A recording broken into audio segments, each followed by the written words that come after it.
Hello and welcome to the second devlog of Siren Head Project. Today we're gonna talk about three things. First, about the terrain, the main shape and the different zones. Then about how I made the 3D model of the campfire. And to finish it up, about the fire particle effects.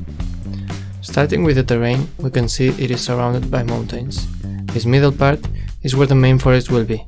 As I said, it will be foggy and full of vegetation. It is still very flat. I have to take some inspiration from real forest and make a more realistic terrain base, but for testing it is enough. We can see the river beside the mountain. I'm not planning to make it interactive, so even though it passes through the forest cabins on the right side, you will not be allowed to swim in it. In this lower zone, you can see some cliffs to the water. Maybe I make this water interactable and hide some secrets down there, or make the player have to go in a mission.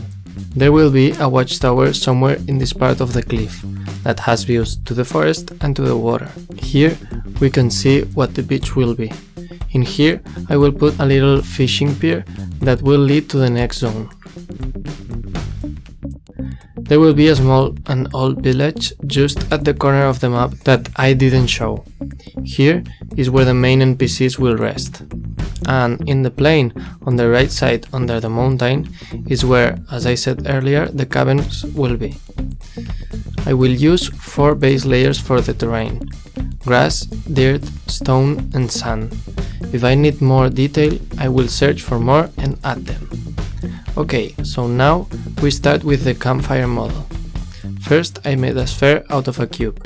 This is because the spheres in Blender have trees and make textures look weird. I shaded it smooth and started sculpting it to make it look more like a real stone.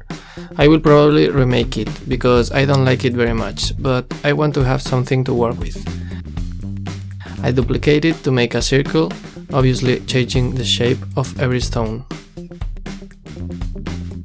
So, I also made a model for the wooden sticks that go inside the campfire, but I forgot to record it.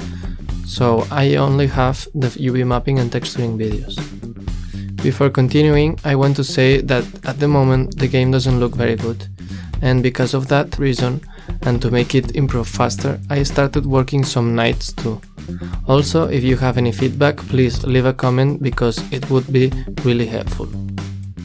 Going back to the stick model, I imported the UV map in Photoshop and applied the wood texture. Then I made the middle part seem burned by merging another texture of a burnt wood. I made some more adjustments and details and imported it to Blender to see how it looked. I realized that the little stump was in the burn zone, so I applied texture too, and here you can see the last details that I made to the stick. So after that I made the normal map with the Photoshop filter and it looked great, so moved into Unity to start putting together the two models, just putting the sticks inside the stones. After that, for the fire effects, I used the Unity particle pack. It is a very good asset and comes with some prefabs that work very good. I used fire and smoke effects for this. So that's it for today. If you want to see more, leave a like and subscribe. And if you have any feedback or questions, I'm delighted to hear it, so leave a comment down below. I leave you with a sneak peek of the next episode. Thank you very much and see you next time.